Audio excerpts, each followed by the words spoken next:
The world has watched intently as the showstopper of geopolitics, Donald Trump, is crowned. Passionate discussions on his unconventional and populist approach have rendered observers and stakeholders entertained as well as alarmed. While much has been said about his politically incorrect and unabashed populism, there remain subtler aspects that warrant exploration. And those aspects are the focus of my column this week. Trump has been steadily building a political cult around himself, sharply contrasting with the perceived indecisiveness and a rather lackluster posturing, even if not real at times, of the previous Biden administration. Undoubtedly, he understands the shock value of his actions and statements and uses it to great effect.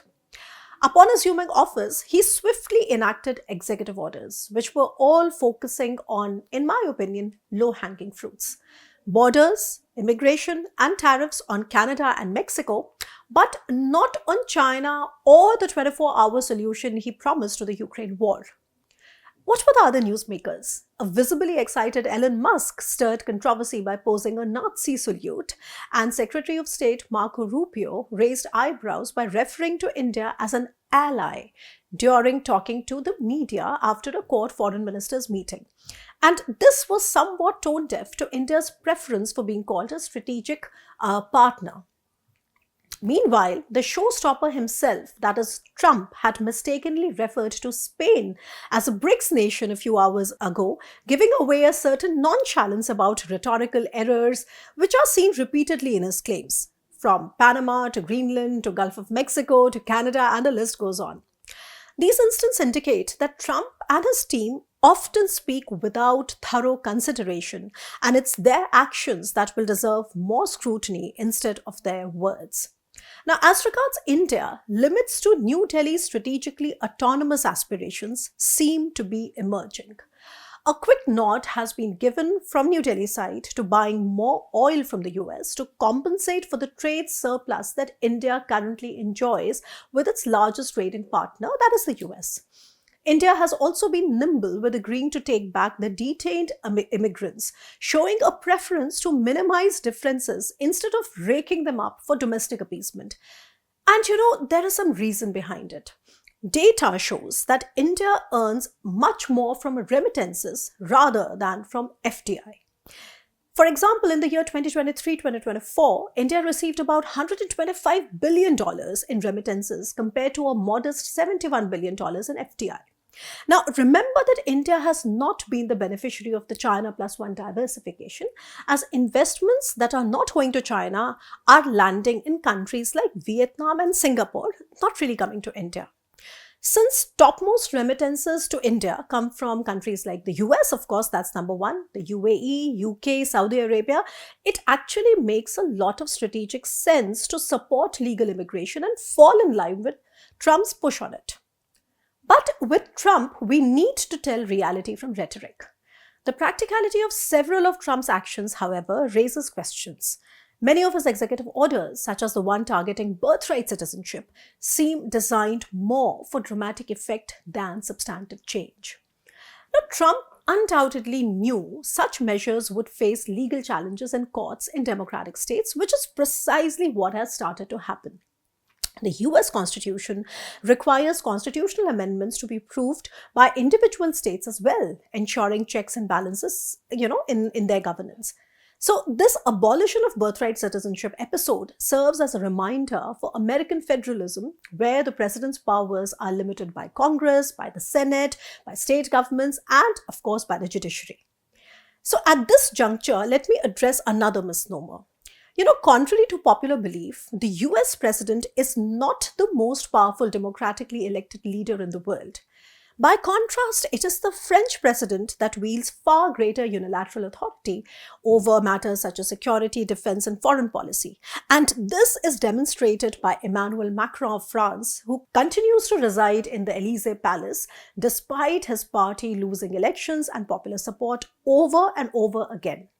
It is the French constitution that bestows Macron with a survival as president, where checks and balances worked very differently than they do in the US. Now, coming back, Discussing comparative federalism is not the only nepenthe to a world jaded by Trumpian anticipation. Of course, there is more. And that brings me to discuss Trump's strategic prudence. Donald Trump's political acumen lies not just in creating shock and awe, but in testing boundaries without really breaking them entirely. He's exceptionally skilled at compelling adversaries to yield to his demands, and not just adversaries, but also allies.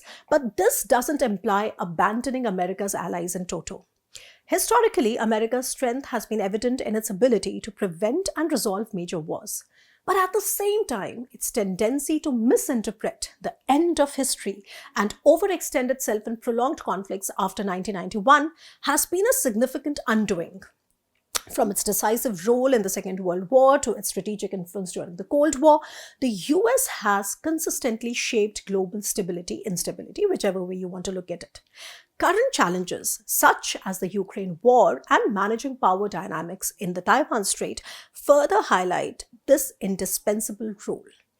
Now, although American missteps have dented its global reputation, the US remains a crucial moderator of global stability. I'll illustrate. A US-balanced Eurasia and Indo-Pacific, rather than a one dominated by China, aligns far better with India's strategic interest, despite the region's reliance on multi-alignment and hedging strategies. Revisionist powers like Russia, China, Iran, North Korea, they threaten the balance of power in Eurasia. In response, America's offshore influence, which is offshore balancing, curbs these nations' ambitions, preserving an order that benefits India and allows it to continue practicing multi-alignment with partners like Russia and Iran, and further stabilizing the balance of power. Now, critics can argue that an unpredictable US may push allies toward more aggressive hedging. This risk underscores the need for Trump to balance his rhetoric with reality, which, in my opinion, is going to be a test of his strategic prudence in the years that will come.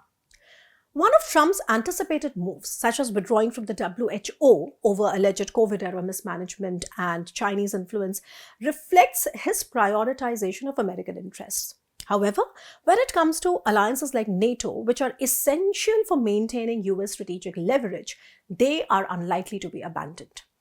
With no sovereign territories in Western Europe or in East Asia, America really relies heavily on alliances for its strategic foothold. And Trump understands this necessity even as he publicly criticizes these partnerships. His seemingly contradictory positions, calling on Europeans to handle their own defense while asserting American influence in Greenland, highlight this nuanced approach which is required to protect US interests, particularly its forward defensive posture across oceans. Now, I'm sure you have heard of naval historian Alfred Mahan's principle, which asserts that America's defense actually begins beyond its borders, and this remains central to US foreign policy. Despite his America First rhetoric, Trump is unlikely to let revisionist powers challenge America's defensive frontiers. In fact, it is also noted by the famous scholar Hal Brands that even if the US tries to withdraw from Eurasian conflicts, the very nature of these disputes will inevitably draw it back due to their global implications. And here, I mean destabilizing America's forward posture across its oceanic frontiers. But credit must be given where due. Trump deserves credit for pressuring European nations to take greater responsibility for their security. The threat of the US withdrawing from NATO finally spurred European countries to start increasing their defense commitments, a feat that more diplomatic and visibly more transatlantic Biden administrations struggled to achieve. Finnish President Alexander Stubb has aptly described Europe's previous attitude as a holiday from history, which Trump has ended.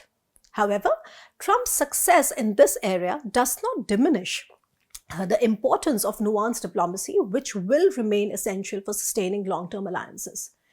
Likewise, on Ukraine, Trump's statements during his campaign suggested a swift resolution to the conflict or a reduction in aid to Kyiv. However, his actions and appointments tell a different story. Look at a selection of key officials, from Marco Rubio, Mike Waltz, Keith Kellogg. All of this signals a commitment to supporting Ukraine in a way to achieve a sustainable end to the war and not merely a ceasefire. Activating the Lend-Lease Agreement with Kyiv, signed by the Biden administration but never really implemented, appears to be on Trump's agenda more strongly as days go by. Trump's deal-making alpha male persona would not really allow Russia to walk away with both territorial gains as well as Ukrainian neutrality. Instead, he aims for a lasting resolution to the war in Eastern Europe. Now, whether he has a clear plan for that also remains doubtful and will be seen as his presidency unravels. Similarly, his mixed signals for China, tariffs and containment on the one hand, and inviting Xi Jinping to his inauguration on the other also tell the same story, that it is better to wait and watch. Now, some strategic caution back in America. While Donald Trump's words cater to a loyal base of supporters, they do not reflect broader Republican sentiments. Not everybody that is falling over backwards to please him and seem loyal to the Trumpian order today is a MAGA fanboy. Many Republicans find the MAGA's blinkered positions rather overbearing. Additionally, the 2024 elections revealed that Democrats were not as severely defeated as media narrative suggested. Vice President Kamala Harris lost the popular vote by just 1.5 percentage points, the smallest margin since 2000 and the second smallest since 1968. This indicates that a modest swing in voter sentiment could easily return Democrats to power in the future elections. So the Republicans will also need to deliver in maintaining their influence, especially as governor's elections approach in 2027. Now, to conclude the many layers of how Donald Trump operates, what is most likely his last presidency must make the global community reflect on the ever-changing landscape of global politics with a grim precipitate. The more things change, the more they remain the same. America is playing the same game of furthering its brute interest as other states are.